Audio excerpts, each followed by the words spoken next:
A lot of people say that Dark Souls 2 is the worst Dark Souls game. That is technically true, in my opinion. I think it's probably measurably true as well. It has the least precise combat, the most number of weapons that are really pretty much pointless. The boss fights are, by and large, really forgettable and not poorly designed, but just not all that great compared to the great bosses of Dark Souls 1 and 2. In fact, I would say every single boss in Dark Souls 2 is worse than the worst bosses of both Dark Souls 1, Dark Souls 3, Bloodborne, and Sekiro. Dark Souls 2 also has some of the least weighty feeling combat in the entire series. There's many points where the sound that your weapon makes when it hits an enemy is very unsatisfying, unlike in Dark Souls 3, when it's very satisfying. In Dark Souls 2, the leveling system is also very easy to exploit. Giant Lord farming is the best example of that. All in all, Dark Souls 2 is most definitely the least competently made Dark Souls game out of all of them. But it's also my favorite. And I'm here to explain why that is, for anyone who's willing to listen. I've seen many videos talking about how Dark Souls needs defense. Dark Souls is the worst Souls game. I've seen probably 5 or 6 of them. Mauler had a very well-made one. And then there are some that mindlessly defend the game. I'm not here to do that.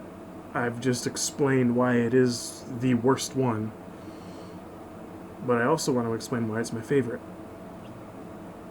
For me, and this is coming from someone who's completed Dark Souls 1, 2, 3, Bloodborne, Sekiro, Demon Souls. I played Mortal Shell recently. I've completed many Souls-likes. I've also beaten all of them without summoning. I don't really like summoning. I'm more of a single-player gamer personally. Occasionally I'll summon in some of the games for NPC quests, maybe Solaire, because he's cool, he's Solaire. But I've played all of the games solo. I've beaten them in New Game Plus. And Dark Souls 2 is my favorite. Why? Why is that? Well, it's because of, for me, how fun it is to play. Dark Souls 2 you have the easiest time of leveling up in the entire Souls series. In Dark Souls 1, the Souls curve needed to level up increases incredibly quickly. If I remember, by level 60 or so, you're taking 30, 40,000 souls to gain one level. In Dark Souls 3, it's even worse. By level 100, you need something like 75,000 souls or something like that to level up. It's incredibly difficult to reach high levels in both Dark Souls 1 and Dark Souls 3. The most difficult in Part 1, especially just because of how much slower and weightier the game is generally. Also, I almost always play melee characters. I always play a swordsman or a knight or a samurai type character. I have played casters before. Miracles I enjoy playing as, even though they're generally the most underpowered spell type in the Dark Souls games, unless you really spec into them. It's almost like you're playing a paladin where they're very multi-attribute dependent, very mad, as D&D players call it, if you're playing a miracle build. But that's not usually how I play. I usually play as a knight character, a swordsman character, samurai character, never a ninja or like a thief type character. I usually like getting in enemies' faces. I don't really care about backstabbing too often. I like my parrying if I'm playing as a knight with a greatsword or a broadsword. But this is coming from someone's perspective that plays primarily as a melee build in all of the games. In Dark Souls 2, I had the most fun with that. Even though Dark Souls 3 has the weapon art system and the frayed blade, the one you get from defeating Midir and using his soul, that katana is the best weapon in the entire series for me personally. That being said, I still enjoy Dark Souls 2 the best, and the reason for that is, well, many things. The combat may be a little bit floaty sometimes. Stamina costs are very high for melee characters, and even if you max out your stamina, you don't get very many attacks in, even for relatively fast weapons. The hitboxes are terrible sometimes. Not very often, though. I mean, I've had over 1,000 hours in Dark Souls 2, and I don't encounter hitbox problems very often, even before I understood that adaptability increased your iframes. I still really didn't have too many issues with hitboxes, but that's mostly because I played Dark Souls 1 before and I used the mid-roll, so I was very used to forcing myself to dodge at the perfect time to get the parry window open. By the way, in Dark Souls 1, I usually wore heavy armor, because if you have Havel's Ring, you could roll around like a ninja if you had heavy armor, but again, when I first played that game, I didn't understand that Havel's Ring existed. I beat the game without even having it, so I usually mid-rolled in the Elite Knight armor, because your endurance stat not only increases your stamina, but also your equip load, unlike in the other two ones where Vitality increases your equip load independent of endurance. But that's neither here nor there. Basically, in Dark Souls 2, the combat for me was fun because of just the way your character felt when he was fighting. Like in Dark Souls 1 and 3, when your character locks onto an enemy, they just stand there at the same as they would when they're not. But in Dark Souls 2, when you lock onto an enemy, your character assumes a kind of athletic stance. Like he hunches over a little bit, he's ready to strike at any time. In Dark Souls 1 and 3, when you strafe, your character kind of has like a little bit more of an athletic stance, but not as much as in Dark Souls 2. In Dark Souls 2, your character is ready to go when you lock onto an enemy, which I found really cool.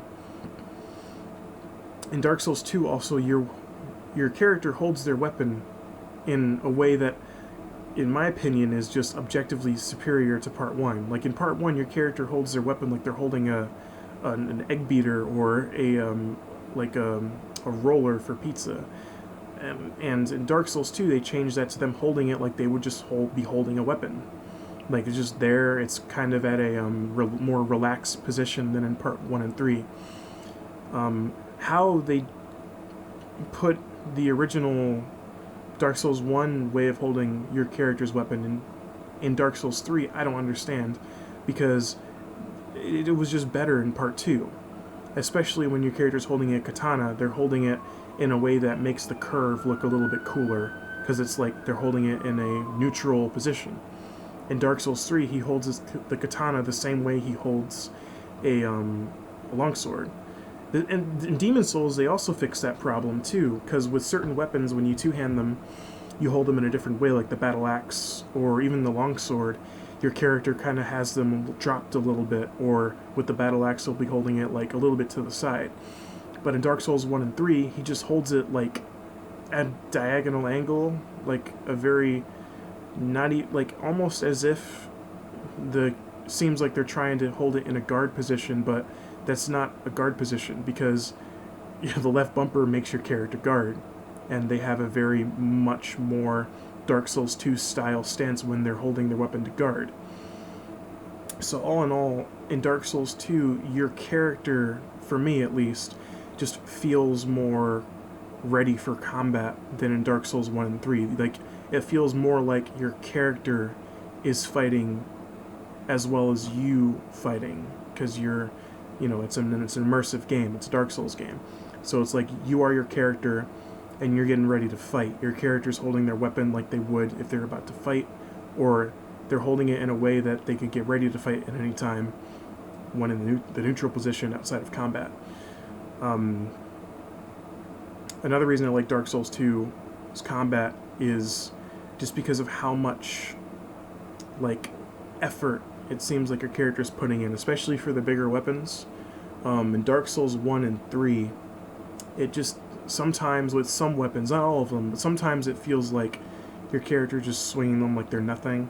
Especially in Dark Souls 3, if you hold your any melee weapon in your left hand, your character will hold it one-handed like it's a regular sword. You could have the Fume Knight Ultra Great Sword and hold it in your left hand, and your character holds it like it's a dagger. It's so funny, because when he swings it, he's swinging it like he would normally.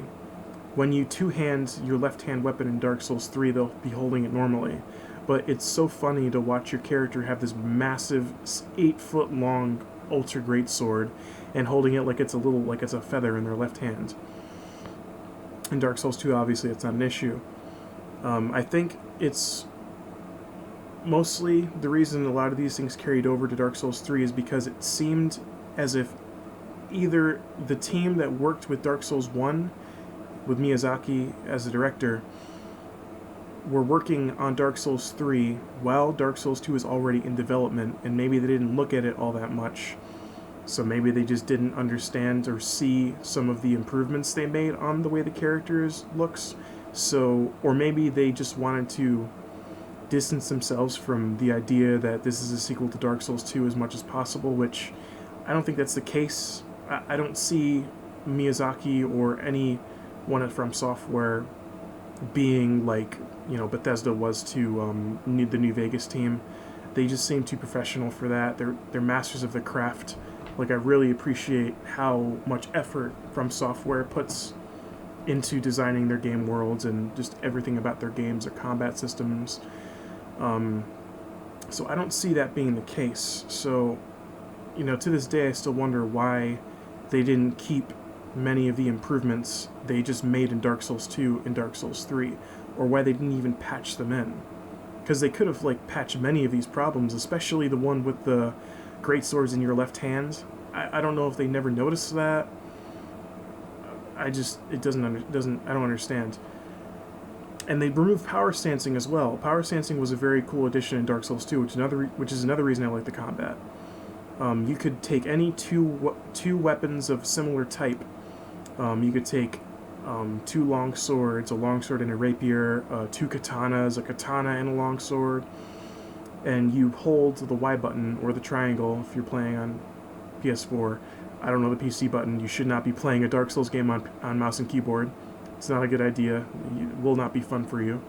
But the top face button on your gamepad, hold it down. If you have 50% more than the required attributes for that weapon, in both categories, if it has multiple requirements like strength and dexterity requirement, 50% increase to both of those, you can hold it and your character will assume a pretty cool stance where they raise the weapons if they're one-handed, or he'll hold the great swords at a different angle and he'll swing both weapons at once, and you'll get the damage for both of them. It's almost like having a bonus action for your attacks, which is pretty interesting. So there are very many mechanics from Dark Souls 2 that greatly increased just the complexity of the combat and how much you could do in a fight versus Dark Souls 1 and 3, for me at least. Dark Souls 3 had the weapon arts, which I found really interesting. A lot of them were really cool, but most of the time they were just superfluous. They weren't really all that useful practically. If you were already really good at the game, you could use them to get a really cool kill on a boss or something like that. Many weapons of the same type had the same exact weapon art. Even some of the unique ones, like the Hollow Slayer Greatsword, had the exact same weapon art as the regular longsword, which is cool. I like when some of the larger weapons have the same skill as some of the smaller weapons of similar categories, like the longsword and the claymore. I think that one had the stance, which I thought were really cool. The stances. Which begs the question of, again, why they didn't keep the fact that your character goes into the athletic stance when he locks onto an enemy in Dark Souls 3. There are just so many improvements that Dark Souls 2 made on the combat from Part 1 that it felt like they took, definitely 5 steps forward in Dark Souls 3, but 4 steps back almost when they took out some mechanics that would have been very simple to implement. I mean, it would all just come down to adding new animations. They wouldn't have had to balance it too much, I don't think, either. Maybe they would have, but the meta in Dark Souls 3 was always terrible. Follower Saber, straight swords, ultra great swords, stuff like that. But anyway, the combat in Dark Souls 2, I really enjoyed. I don't think I enjoyed it the most I think I enjoy Dark Souls 3 combat slightly more, but the immersion that you had with your character in Dark Souls 2 definitely, for me, made it very, very good. Despite some of its issues like floatiness, occasional hitbox issues, especially with your weapon hitting the enemy and the enemy's weapon hitting you. I've never really had dodge roll hitbox issues. Sometimes explosive barrels will have strange hitboxes. Dogs will have strange hitboxes. But most of the time, I mean, those things don't do too much damage. They're mostly used as obstacles in the environment. One thing I will say is that the boss's hitboxes are great. I never had an issue with boss hitboxes. I always roll around the bosses. The dudes in armor argument is true. There are a lot of them, but they're also very fun to fight because they're always huge and lumbering for the most part, and their weapons are very easily tracked. There's not always a lot of telegraphing, but most of the time, even if you don't have that great adaptability, if you roll into an enemy's weapon or to the left or right or back, you'll avoid damage. I really, obviously, as a melee fighter, I'm very aggressive, and I like getting in enemies' faces, and I always leave a little bit of stamina left over at the end of a combo so I could dodge roll out of the way of something. And usually, the dudes in armor have high recovery time because of all that armor and all that big weapon that they carry around. So I usually have time to get back out of the way and then recover some stamina, maybe heal if I need to, if I got clipped or roll catched. But usually I don't need to. So those are the things I like about the combat in Dark Souls 2. I found it very fun. I liked the weapon variety. Many of the weapons felt similar to fight with, but a lot of them look really cool. Like, I like the fact that there are different variants of the same type of weapon. Like, there are multiple broken straight swords, I think. And then there's the Possessed Knight sword from the old Iron King DLC, the Brim Tower flaming guys. I think there's a burnt version and then there's a regular version, and I found that interesting. I like the fact that almost every enemy, you can get their weapon if they're holding it via drop, which I'm going to rant for a second here. In Dark Souls 1, this is talking about Dark Souls 1, not Dark Souls 2, but bear with me. In Dark Souls 1, my favorite weapon in the entire game was the Silver Knight Straight Sword.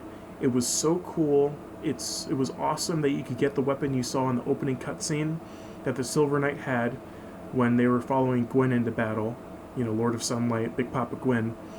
You could get that sword by fighting the Silver Knights. It had a low drop rate, but every single time I play that game, I will refuse to give up in Anor Londo until I get a Silver Knight Straight Sword. I always get it.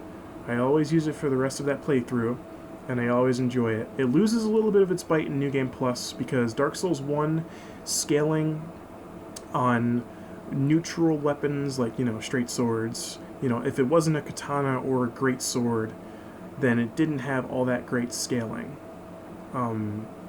So the Silver Knight Straight Sword lost some bite in New Game Plus, but it was such a cool weapon. I loved the attacks and the right trigger attacks.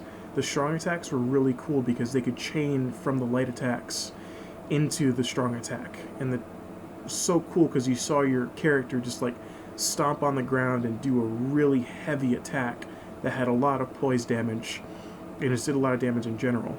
And so in Dark Souls 3, you can't get the Silver Knight Straight Sword. You can fight Silver Knights, you can get their armor, but you can't get their sword.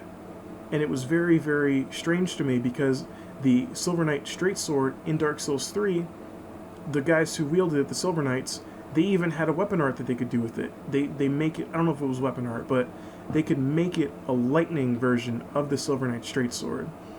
And I don't know if it's cut content, but they should have added it in at some point. Maybe when they put in the Ashes of Ariandel DLC or the Ring City DLC, they could have added it in like the Ring City or something. But it to this day, still, I'm bewildered by some of the things that aren't in Dark Souls 3, that were in Dark Souls 1 or Dark Souls 2, that would have taken very little effort to put into Dark Souls 3. But anyways, back to Dark Souls 2. As I was saying, most enemies have weapons that you can get from them if they're holding one. If you can find them on the ground or in a chest or as a drop from those enemies. And I've gotten some very interesting, like, rare drops. But anyways, so that's why I enjoy the combat. A lot of weapon variety. The weapons, a little proto-weapon skill mechanic was in Dark Souls 1 with many of the dragon weapons. They had a special attack you could do. But in Dark Souls 2 especially, there was a super special attack you could do with many weapons. Most boss weapons had a special attack you could do by two-handing and hitting the left trigger. And I think that maybe Miyazaki's team saw that in Dark Souls 2 and thought, hey, let's expand on that. I think that's a big reason they added back the magic bar too, the focus points bar, because the casting slot system and the casting uses in Dark Souls 1 and 2, I feel would not meld well at all with the weapon art system in Dark Souls 3. If they had kept the uses system from Dark Souls 1 and 2, then weapon arts would become completely overpowered if they just used stamina. So I think maybe that was the biggest reason that they added in the focus points bar. That's just my opinion. But I think maybe they saw that in Dark Souls 2 and wanted to add on it a little bit. More than a little bit. They added on it a lot. Because every weapon in Dark Souls 3 has a weapon skill, which is pretty cool. But anyway, so that's the combat of Dark Souls 2. That's why I enjoy it so much. It's very, very well fleshed out. It does have issues, especially enemy placement. I really enjoy the Scholar of the First Sin version of Dark Souls 2. However, there are some areas where enemy placement is terrible, especially in small hallways, because it's very difficult to get hits off on enemies in small hallways, especially if you're using a weapon like a katana or a broadsword, which uses primarily slashing attacks. If you're using like a longsword or a rapier or a halberd or a estoc, then you have a lot of thrusting attacks that do decent poise damage, so you can usually stun lock your enemy in a hallway, but I feel like in Dark Souls 3, they solved that issue with having most sword-bladed weapons have a thrusting attack either in their main moveset or in their weapon art. So it's kind of a problem in Dark Souls 2, but not a huge problem. It didn't ruin the combat for me, because usually you can just lure enemies back out into a more open area and fight them on your terms, so to speak. So yeah, Dark Souls 2's combat I enjoyed. Now the biggest thing that I enjoy in Dark Souls 2 by far is the equipment that you can get, the armor, the fashion souls, so to speak, as people like to call it. Dark Souls 2 has the coolest looking armor in the whole series. Well, I wouldn't say it's the coolest looking armor in the whole series, because Dark Souls 3 had some really cool looking armor sets, and so did Dark Souls 1, but Dark Souls 2 had the most interchangeable armor in the whole series. And I've seen plenty of videos talking about some of the things I enjoyed in Dark Souls 2. I don't think I've seen a single video on YouTube talking about how great the fashion souls in Dark Souls 2 is. It is so cool to put every slot of armor on your character and give them a completely different, a piece of armor from a completely different set on every slot, and have it look great. In fact, give me 1 second, I'll show you my character and how great he looks. He has weapons and armor. Well, weapons are obvious, but he has armor from completely different sets on every slot he has. Here we go. Scholar of the First Sin. See that? See that? Dark Souls 2? I know, I'm on Xbox.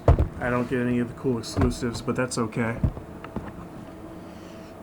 Yeah, the fashion in Dark Souls 2 is so great.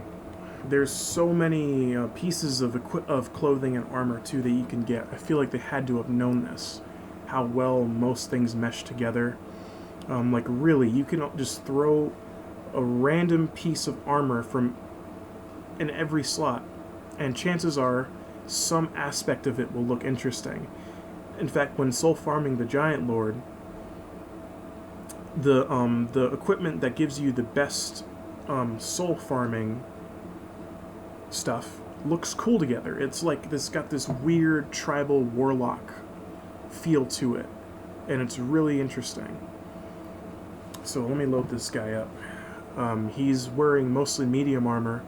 That's what I like in this game, because there's no ridiculously overpowered Havel's Ring type thing that you can just throw on and wear any armor you want. So you have to kind of pay a little bit more attention to what you have on your guy.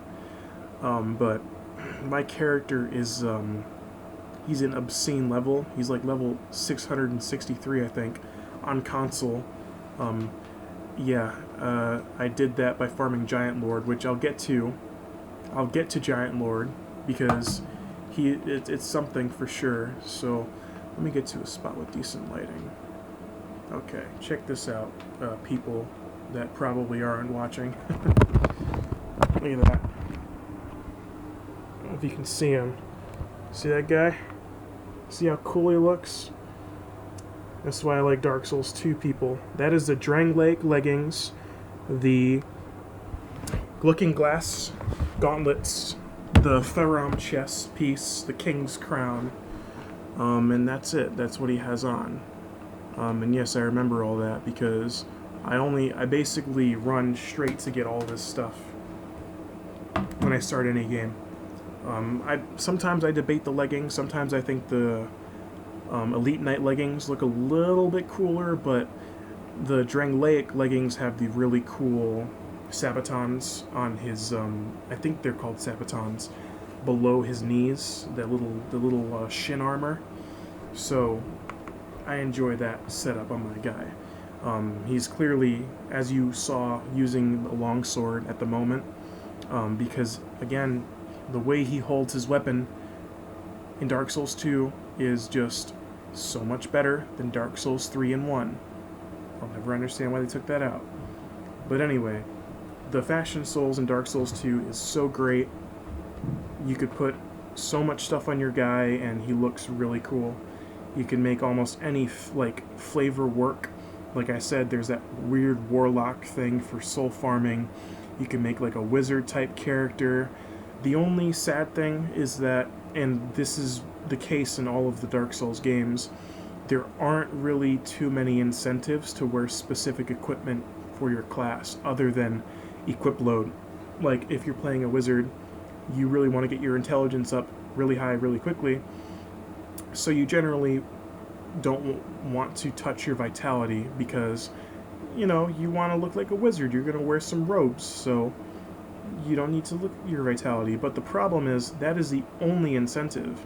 In fact, it's not an incentive, it's a disincentive, because if you're pumping up your vitality to get better defenses, then you're not going to look as much like a wizard anymore, and you will also be taking away from your intelligence and your spell damage, which a wizard is going to be a DPS guy, or sorcerer is going to be a DPS guy. You're going to want to be dealing a lot of damage and not having yourself be put too much at risk. I feel like maybe they should add some minor bonuses to wearing mage armor for mages. I think there are a few that do that, but maybe in Dark Souls 4 or Elden Ring, they could take the weapon art system and put it onto the armor, where each armor has a passive skill that it gives you. Maybe balance that out by putting in less armor, or making it like with the weapons, they have many of the similar category have the same skill, and have the very special weapons be the ones with unique skills. I think that could work and be balanced well.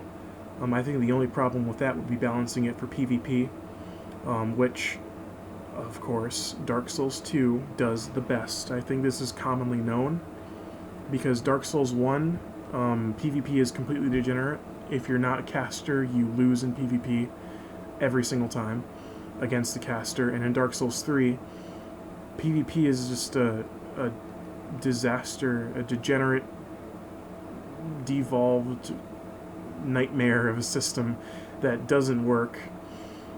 because of how terrible the Phantom range is on almost every single elemental weapon or spell in the entire game. Dark Souls 2 has the best PvP out of all of them, so much so that you could go into Dark Souls 2 today and go to the arena and still find people to duel. And this is Dark Souls 2, the game that most people consider the worst of the Souls games. The oldest one now, since Dark Souls Remastered came out, still, from what I've seen, has the most active PvP, and also has the most active messages. If I make a new character in Dark Souls 2 today, and I go out of Things Betwixt and then straight into Majula, and I'm online, I see dozens of messages all over the place. I see that in Dark Souls 3 to a slightly lesser extent, and Dark Souls 1 barely at all. Dark Souls 1 Remastered, that is.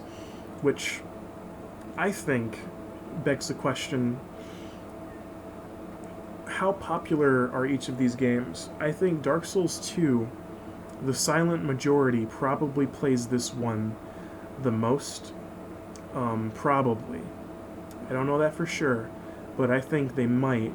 And that reason is that the leveling system in this game is kind of busted, and that goes to my third reason, or fourth, fifth, I don't know. My latest reason that I enjoy Dark Souls 2 the most, because of that completely messed up leveling system. In Dark Souls 2, you get so many souls so fast that by the end of your first playthrough, you might be like level 150, 160, if you've been doing everything. Like, if you go through the main game and all the DLC and fight every enemy you see at least once, and then kill every boss, you're going to be in like the mid 100s, maybe high 100s, maybe even level 200 something by the time you finish your first playthrough. And that goes without saying that you can use ascetics to farm bosses. Let's not get to that yet. Let's talk about why the leveling system is kind of busted. Your character is so powerful. If they get, like, let's talk a standard melee character, a knight type character. Okay, you've got a longsword, a shield, medium, maybe heavy armor. Okay, so you're going to fight some enemies, right? By the end of the game, you're level 150, 160. Where are your stats? Well, your vigor, your HP, 50. Your endurance, probably also 50. And then your strength and dex, or either or, is probably also at 50. And then, what are you doing with the rest of that? Your adaptability, maybe, to, roll out of the way. But you gain... They didn't do much to spread out how important the stats are from the first game.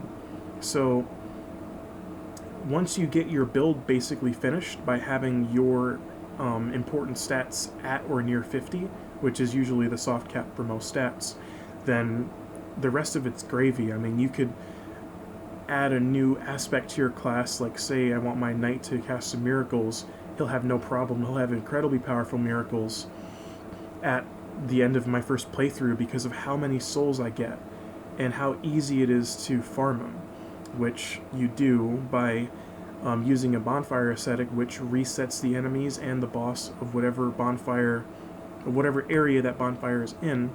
Use one on a boss called the Giant Lord, which is the second to last required boss normally to beat the main story of the game. If you dole your guy out in the highest possible soul farming gear and you've asceticed to New Game Plus 7 or higher, you'll be getting over 500,000 souls each time you kill your enemy. Now, I'm level 663, I think. And right now, it costs me 832,589 souls to level up one time. It takes a long time for your character to need that many souls to level up. As a point of reference, my character in Dark Souls 3 is, I think, level 210, and he already needs about 480,000 souls to level up one time. So you could get, conceivably, in, like, say, 2-3 hours of farming Giant Lord if you know what you're doing, which he's one of the easiest bosses in the entire game. He has like 5 attacks, and they're all incredibly easy to avoid if you know what you're doing, even with base adaptability. 2 to 3 hours, you can probably get to the low 300s if you just farm Giant Lord. And that's on your first playthrough, because you can ascetic whenever you want. So you can make it so that once you get to Giant Lord, you haven't done any DLC yet, you haven't done any of the optional content yet, you haven't done the Abyss, you haven't done any of the Crown DLCs, and you're in the 300s already. You will obliterate any enemy or boss in your path if you respec at the Ladies of Things Betwixt. You can spec into anything, because in order to respec in this game, you need what's called a soul vessel, which are so common in this game. If you explore every area you see, by the end of your first playthrough, you'll have like 10-15 soul vessels, and you only need 1 to level up, and there are no penalties, to respec your character, and there are no penalties for doing so. So if I'm level 300 and I'm fighting Ava, the King's Pet, right, that crazy tiger, the invisible one from the Ivory King DLC, and I'm like, you know what, this is making me angry. I'm gonna go respec my melee character into a ridiculously powerful sorcerer and kill her in like 5 or 6 hits. You can do that very easily, and since you're in the 300s, you won't be sacrificing that much. So your character can get very powerful very quickly. And personally, I enjoy that about Dark Souls 2. Obviously, I said earlier, I've beaten all the Souls games, and there's just something really satisfying about making a Dark Souls game into a complete joke, and making your character into just the demigod, which I really enjoy, especially since the fashion Souls of Dark Souls 2 is so cool. You saw my character, he's kind of like a King Lee. He's dressed kind of like a king, like a warrior king. Well, guess what? It feels like you're playing a warrior king, because at level 663, you are so powerful. I think I'm on New Game Plus 5 or 6 globally, as in every bonfire intensity is above 5 or 6 right now. Obviously, there are some that are higher because I've got every boss weapon, which are really cool. A lot of the boss weapons in this game are really cool. They're not that good as weapons themselves, but some of them look very cool. Like the Ivory Longsword, or Greatsword, the one you get from one of the twin King's Pets. Very cool. So, yeah, you can demolish the difficulty curve of this game by just grinding for a few hours. If you make a new character and just run straight to the 4 lords and kill them, and then go straight to Giant Lord, it's so satisfying to just take the DLC and just wipe the floor with them. So that's some of the biggest reasons I enjoy Dark Souls 2. It's very cool to put in all these different armor pieces and make your guy look really awesome. There are hundreds of weapons. There are so many weapons in this game, and shields, and just unique things in it with unique movesets. And there are plenty that have similar ones, but they just look different. I'm okay with reskins of the same weapon just being called something different. As long as you have unique weapons that have their own really cool movesets and enough of them, which this game definitely does, then it's fine. Another thing I like about this game is just a lot of the NPCs have a lot more personality than they did in Dark Souls 1, and in some cases 3. Like, the Emerald Herald is my favorite Firekeeper lady, including from Demon Souls. I know you guys love the Maiden in Black. Don't come to my house, okay? Just relax. I like the Emerald Herald the best. She's cool because you find out a little bit about her backstory. Anastasia in Part 1, you don't even know anything about her. You probably wouldn't ever, because pretty much have to look up how to get her to talk. And by the time you do, she's all like, "Oh, I'm not supposed to talk," you know, kind of like how the Firekeeper in Dark Souls 3 is like, "Oh, I'm not supposed to have these eyes." So Anastasia is basically a vegetable for all of Dark Souls 1. The Maiden in Black and Demon Souls, she's pretty cool. I enjoyed her. Not quite as much as the Emerald Herald, but I did enjoy her. Dark Souls 3's Firekeeper is nice. She's cool. Not a lot of personality there. The doll in Bloodborne, I enjoyed her too. I like some of her unique dialogue, especially if you have the Old Hunters DLC. I enjoyed Emma from Sekiro. I expected them to do more with her, to be honest. I did enjoy the conversations you have with her. I like the fact that she is a boss in the evil ending, the Shura ending. I found that interesting. But I enjoy the Emerald Herald the most because, I don't know, it's hard to explain. But you learn more about her backstory in this game. Excuse me. Oh, and another thing that I want to mention is that I was not someone who watched a billion trailers for this game before it came out. I don't like to follow marketing for video games because almost always, especially for games like this, single player, mostly single player,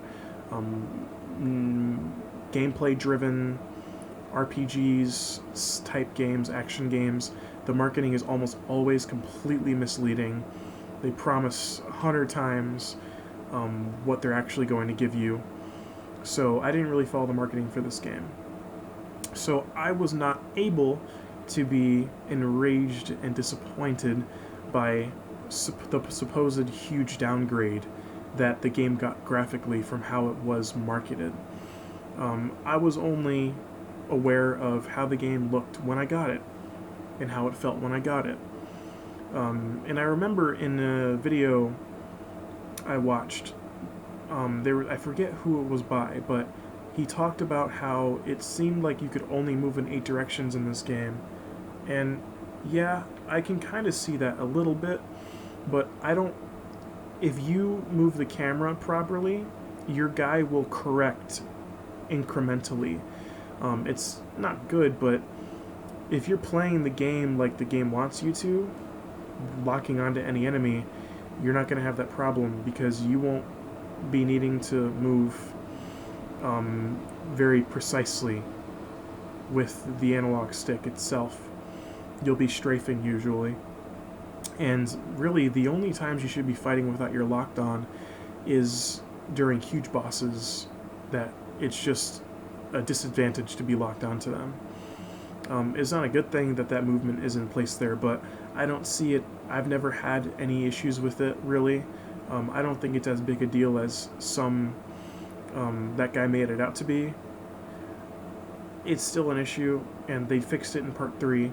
I hope they fix it in Demon Souls Remake. It seems like they even put back in the four-dimensional rolling, which four-directional rolling, which I don't understand why that's in there. You don't have to keep putting in old mechanics, guys. You know, you don't have to fix what's not broken. But anyways, so I enjoyed the NPCs in Dark Souls 2. Cloanne is cool. A lot of interesting messages often are written down in front of that rock she sits at. Leningrast is cool, although I felt as if his quest line, quote unquote, was kind of unfinished, it seemed. Like when his daughter got back and she's sitting at a rock, they never really interact or anything like that when they're 10 feet from each other. I found that kind of strange. I enjoyed Laddersmith Gilligan's just the way he is, his attitude he has when you don't give him a good price for his ladders, and he kind of gives you a really terrible one if you offer him the least amount. I really enjoyed the cat. I forget her name. I'll tell you right now what her name is. I really enjoyed Kale, the cartographer guy, although I felt like they could have done a little bit more with his map stuff. I wish there was a reward for filling out the map a little bit. Let me see, what's her name? yeah, Shalquar. No wonder I couldn't remember her name. What kind of name is that? So the cat, Sweet Shalquar. She's cool. She's in cat. She's invincible. You can't damage her, which I find interesting. She's got like kind of a Tom Bombadil type vibe, where she seems like she knows a lot. She's kind of like keeps to herself. You know, she's very much like a cat. You know, like if a cat could talk, you'd just think she's kind of like that. Now, one thing I would have preferred they put in the game was some of that weird Miyazaki creature design. Like in part one, the cat covenant, the forest hunters or whatever, the cats in the forest were really weird looking. Manus had a very strange design. They went very much high medieval with much of the designs for enemies in Dark Souls 2. But in a way, I kind of enjoy that because I like the more heroic tone that Dark Souls 2 has. You feel like you're a character on a very, a mission where, the world hangs in the balance, that kind of thing. It just feels like you're more of a heroic character and a more powerful force in Drang Lake to play as than in Dark Souls 1 and 3. Dark Souls 3, yeah, kind of. You're the champion of Ash. You're a pretty big deal. In Dark Souls 1, which you felt like kind of just some random dude that basically is completely insignificant, and you're just barely beating all these crazy ancient enemies that aren't even at their full power.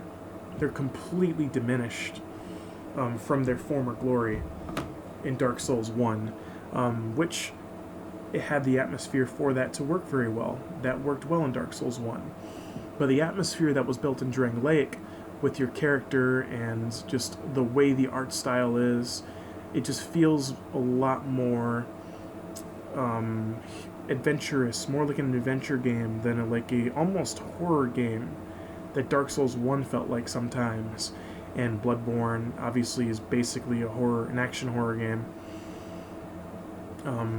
Dark Souls 3 felt somewhere in between.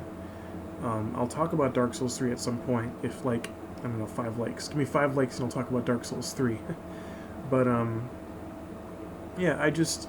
the atmosphere, the vibe, the characters, the combat, the leveling, it felt different to me from the other Dark Souls games and Sekiro and Bloodborne. I just felt more important in this world of Drang Lake. I felt like my character was powerful. I just felt like I could make my character look cool a lot more easily.